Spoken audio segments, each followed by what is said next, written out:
Deșteaptă-te, române, din somnul cel de moarte, în care te adânciră barbarii de tirani, barbarii de tirani.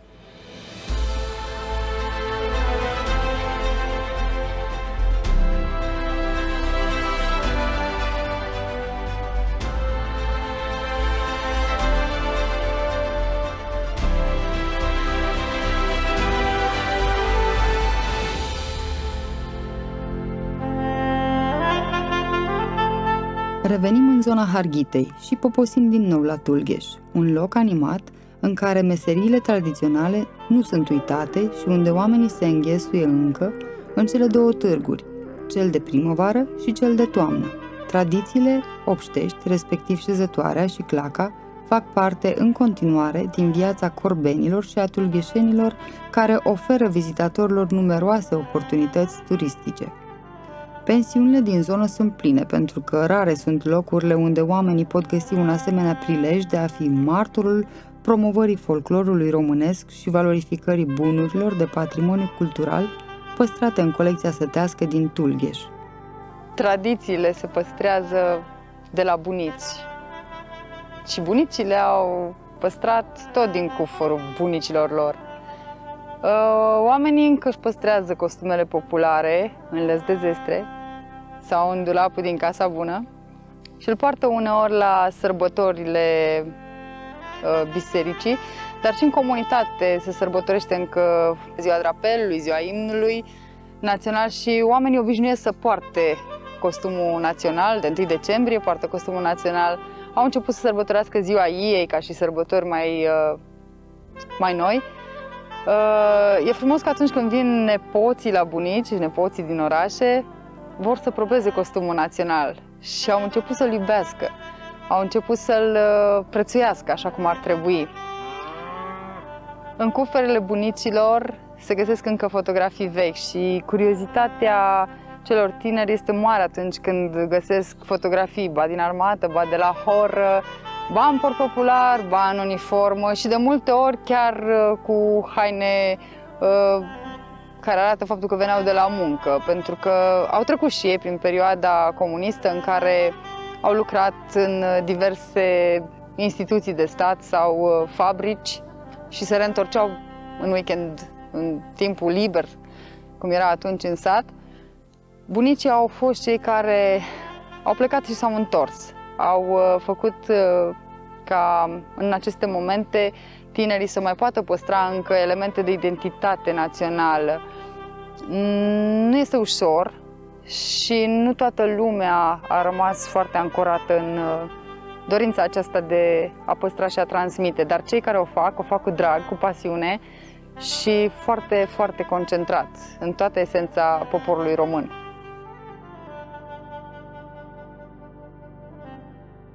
Cămășile naționale femeiești din zonă sunt de o diversitate amețitoare. Ea tâlgheșeană sau cămașa populară, cum a intrat în graiul zonei, a fost mereu prioritară, fruntașă în rândul îndeletnicirilor femeilor de aici. Cusăturile și țesăturile specifice oferă și astăzi multiple interferențe culturale cu localitățile vecine din Moldova. Eu nu spun ie, spun cămașa națională, așa se spune la noi și o să vă spun de ce. Sunt cum erau cămășile dacelor. Deci tipicul cămășilor dacelor e aici în cămășile noastre. N-aș putea să spun că am o cămașă preferată. Pentru că toate mi-s dragi. Fiecare are povestea ei, pe fiecare dintre ele niște mâini de strămoș o umblat și și-o înțăpat degetele cosând și toate au aceeași valoare. Și am mai spus cândva, eu când mă îmbrac în strai național, parcă aș fi Regina Maria. Așa mă simt. Deci îmi dă un sentiment extraordinar. Am mai multe cămăși aici. Paranteză. Pentru noi, ea este regina cămășilor naționale. Pentru că a fost purtată de regine, de boieroaicele mari, care își permiteau să-și cumpere borangic. Aia e ia pentru noi. Noi purtăm cămăși, e in, e cânepă, e bumbac, ca să reziste la spălat. Că femeile noastre băteau pânza cu mai, un părău, și le înghețau la frig iarna ca să le albească. Și aici am câteva cămăși care îmi sunt mai dragi decât altele. Cămașa de mireasă a mamei mele, cusută de ea cu cusătură pe dos, a fost mireasă la 1946.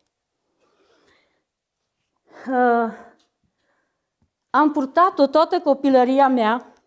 Asta era cămașa cu care mergeam la biserică. Și când am plecat în lume de acasă, i-am zis lui mama, nu vreau zestre, îmi dai cămeașa matale de mireasă. Deci, când mi-am făcut dosarul pentru tezaurul uman viu, au fost poze puse în acel dosar cu cămașa asta îmbrăcată în clasa 1-a, a 7-a, în 1986, în 1987 și până acum târziu. Și am purtat-o până s-o rupt. Și acum, din cauza că mă tem să nu se rupă de tot, am lăsat-o în raclă ca să am eu amintire de la mama mea. I s-o rost și șipagul. Și asta are un anumit mesaj, un anumit fel de iubire mi-o transmis. Cea mai veche cămeașă pe care am primit-o în 2013 a aparținut unei bunici, bunica unei femei care acum are 85 de ani. Este o cămeașă, cred că a fost ori de nașă, ori de mireasă, n-am să pot să spun. Mie mi-au adus-o într-un martie, tanti Eugenia, mi-a adus un sac cu mai multe cămăși bărbătești vechi, cămășile bărbătești, până la ocuparea hortistă, erau într-o singură piesă, cu clini la subțioară, era așa un fel de trapez, pentru că cu timpul să poată fi purtată. Deci cămeașa aia o purtat de la 20 de ani până la 70, dacă e făcută ca lumea și trainică. Și atunci era făcută cu clini aici, să nu trebuiască să fie adăugită mai târziu, când omul devine burtos. Și această cămașă, cândva, la origine, o avut pe ea, în partea asta care a rămas întreagă, pentru că ea, vedeți că e cusută pe spart. Deci sunt cusute bridele de mână, bucățică cu bucățică. Nu știu cât o munci femeia aceea la ea. Și aici, mijlocul la fiecare floricea și la frunzuțele astea unde eu am înlocuit după aceea, totul l-am cusut cu ață. Am lucrat la ea din martie până în luna octombrie. Ea era foarte roasă de șoareci aici la sparturi. Am cusut eu, am făcut bride, am reușit să găsesc ceva asemănător. Și ele zicea mărgele de nisip, dar erau mai mici decât cele care au apărut acum în comerț. Ei, mărgelele au fost luate în decursul timpului și folosite la alte cămăși, pentru că au dispărut pentru o perioadă mărgelele din comerț, târgurile nu s-au mai ținut. Și atunci eu am lucrat cu ea până în octombrie. Eu am zis lui tanti Eugenia, tanti Eugenia, dar dacă eu o salvez și o îmbrac la Festivalul Oierului în octombrie, nu mi faci tu din asta cămeașă șuhan. Nu, bine. M-am înverșunat pe ea, zi și noapte am lucrat, am făcut-o, am drămăluit-o și în octombrie la Festivalul Oierului eram cu ea pe scenă. Românii din zona de munte, având în vedere condițiile grele, sunt oameni mai încercați, firea lor este o fire nu duală, este o fire foarte clar ancorată în realitate. Oamenii de la munte trăiesc mai aspru și ei văd lumea în alb și negru. De aceea, costumul oamenilor de la munte are culori mai închise. Ei sunt mai sobri și sobrietatea lor este exprimată în aceste variante de costum național românesc.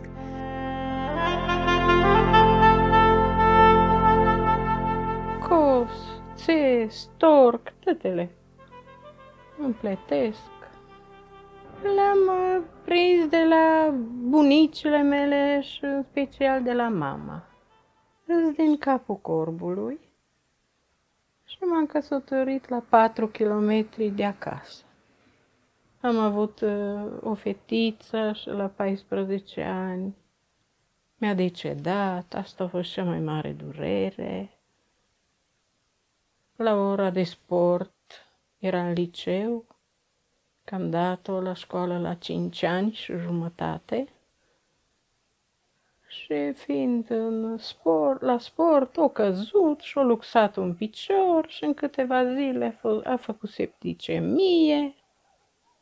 Și asta e. Și mai am încă 2 fete și un băiat. Țesem covoare, coverturi, tot ce era nevoie. Prosoape, fețe de masă. Tot am făcut, că atunci se făcea când era sărbători mari, de Sfintele Paști, de Crăciun, trebuia să avem cămăși noi. Și făceam. După ce termin treburile de dimineață, mă pun la stative, mai țăs un pic. Merg, fac de amiază, că am și pe tata și trebuie să îl respectăm și așa când și când sunt zile când intru mai des, sunt că le las după prejurimi. Tata în octombrie o să aibă 94 de ani, e destul de bine. Astea se numesc suveci, suveică. Cât are? Cam 100 au. Cam 100 de ani. Le-am moștenit de la bunica. Și acum băgăm firul.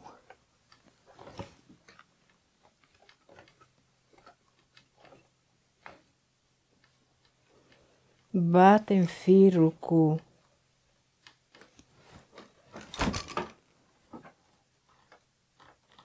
începem să țesem.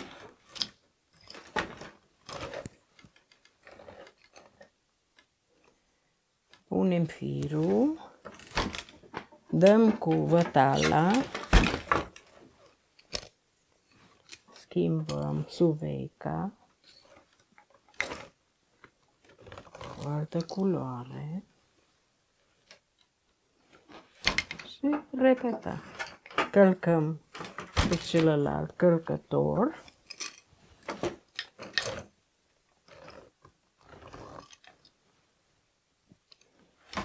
Și tot așa. Schimbăm iară ițele. Aruncăm suveca.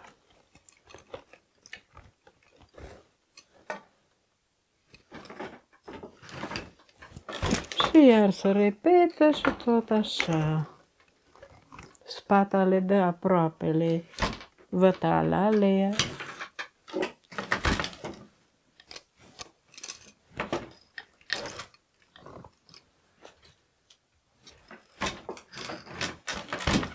Iar schimbăm rostul, iar aruncăm suveca. Și tot așa continuăm. Asta e o mochetă, îi zicem noi, de pus jos. Ca preș. Întindem un pic, suveca merge greu că nu sunt tinse firile suficient. Ca să termin un covor de ăsta, depinde de lungimea lui și dacă mă ocup de asta și nu am altceva de făcut, cam 1 metru la zi. Copiii însă nu-și mai doresc să poarte cămăși populare. Veșmintele se strâng pe culme, la aerisit. Iar Lidia Ambruș mai speră încă să poată oferi, chiar și peste ani, lucrurile pe care s-a trudit atât să le țeasă. Nu interesează pe nimeni de nimic. Nu mai muncește nimeni și gata. trebuie să se piardă tradiția. Nici de sărbători, nu că doar n-au concediu ca să stea mai mult. În zona Corbu Tulgheș sunt oameni care schimbă vieți. Ei au primit ca moștenire de la bunici și străbunici tezaurul de înțelepciune al satului, pe care îl retransmit mai departe noii generații. Carmen Țepeș și-a petrecut copilăria în casa bunicilor. A crescut în mirezme de gutuie coaptă și a străbătut unghiere nebănuite, presărate cu basme, dar și cu povești adevărate. Astăzi este profesor de limbă română la Borsec și a păstrat intactă, plină de amintiri, casa veche a bunicilor. De când eram mic am știut că vreau să fiu învățătoare sau profesoară, să lucrez cu copiii și am știut că aparțin locului și că voi rămâne acasă. Am făcut liceul pedagogic, specializarea învățător-educator, însă mi-am dorit puțin mai mult. Prin urmare, am dat admitere la Facultatea de Litere. Ulterior, m-am titularizat ca profesor de limba română la liceul Zimmerhausen din Borsec. Am făcut și un master, dar am simțit că trebuie să rămân acasă și să mă împlinesc și să mă desăvârșesc la firul ierbii, unde am crescut. Locuiesc într-o casă modernă, cu confortul zilelor noastre, însă am preferat să păstrez casa bunicilor așa cum se vede, autentică. Încă păstrează mirosul copilăriei mele, mirosul de flori de tei, cred că îl resimțiți, de mere coapte. Consider că unele lucruri trebuie să rămână neschimbate în viață. Unul dintre acestea e această casă, este leagănul copilăriei mele. Oamenii zonei sunt oameni calzi, oameni primitori, oameni care muncesc, dar în egală măsură știu să se bucure de viață. Sunt adaptați vremurilor contemporane. Deși locuim la țară, să știți că sunt oameni deschiși, oameni care călătoresc, oameni care iubesc cultura, sunt deschiși noului. Da, sunt mândră de comunitatea mea și acesta este motivul pentru care nu am părăsit-o până acum. Pe lângă păstrarea tradițiilor și a obiceiurilor specifice zonei, și păstrarea credinței a fost un lucru dificil, o provocare, dacă aș putea să-i spun așa. Pot să vin cu un exemplu personal. Bunicul meu pe linie maternă, bunicul Costic, așa cum îl știe întreaga comunitate, cum s-a păstrat viu în atenția comunității, era un om foarte credincios și dedicat credinței. Obișnuia să muncească la mănăstirea Sihăstrie, iar în schimbul muncii primea cărți, adeseori, cărți pe care le devora. Are și o mică colecție de carte veche de la 1830 chiar. În timp ce muncea la mănăstire între bunicul meu și părintele Cleopa, s-a creat o legătură foarte profundă, astfel încât când securitatea a fost pe punctul de a-l prinde, bunicul l-a salvat în ultimul moment și l-a adăpostit într-un bordei de pământ în Prisecani, la limita dintre județele Neamț și Harghita. Timp de câteva luni, părintele Cleopa și-a dus existența neștiut de nimeni. Nu întâmplător, consider că acel loc din Prisecani este binecuvântat și, ca o paranteză, nimeni nu a știut, nici măcar bunica, nici măcar mama mea sau frații ei, că acolo se ascunde și se roagă în taină stâlpul credinței ortodoxe din acele vremuri. Românii din zonă au o inteligență nativă aparte, care i-a ajutat să depășească opreliștile de care s-au lovit de-a lungul vieții. Limba română le-a asigurat continuitatea pe aceste meleaguri, Tricolorul i-a făcut întotdeauna mândri de neam, iar credința le-a conturat determinarea și spiritul creativ pe care l-au înfățișat cu maestrie în forme și culori atunci când au scos la iveală produsele valoroase ale muncilor.